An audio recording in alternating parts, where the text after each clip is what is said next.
Nga samiti i diasporës në Tiranë, kreu i BDI-s Ali Ahmeti ka theksuar rëndësinë e marrëveshjes së Ohrit dhe statusin e gjuhës shqipe në Maqedoninë e Veriut. Ai deklaroi se gjuha shqipe është gjuhë zyrtare dhe çdo koment ndryshe përbën tentativë për minimizimin e saj. Ahmeti gjithashtu paralajmëroi se pa shqiptarët Maqedonia e Veriut nuk ka stabilitet dhe të ardhme. E asaj kohë është nënshkrues dhe garantues. Është nënshkrues dhe garantues Bashkimi Evropian me përfaqësues leotarë. Është garantues NATO e përfaqësuar nga Robertsoni.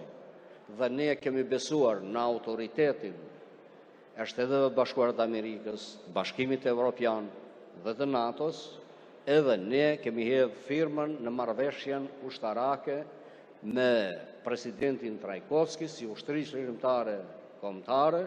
Kemi pranuar marrëveshjen e nënshkruar në Ohër dhe kemi qenë të sigurt dhe kemi punuar bashkarisht me Shtetet Bashkuara, me Bashkimin Evropian, me NATO-n, me vendorët. Suksesi i marrëveshjes së Ohrit dhe të arriturat e marrëveshjes së Ohrit, që nga simbolet kombëtare,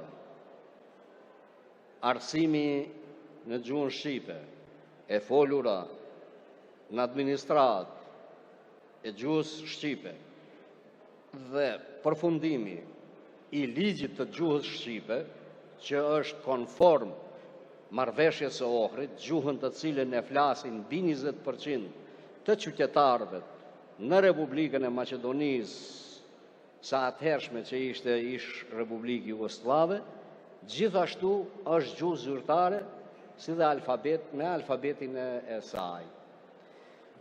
Dhe çdo koment tjetër që mund bëhet, a mund bëhet ligj më i mirë, a mund bëhet kështu, a mund bëhet ashtu, është vetëm për ta gërry përfundimisht marrëveshjen e Ohrit dhe për të ndryshuar karakterin kësaj marrëveshje ndërkombëtare.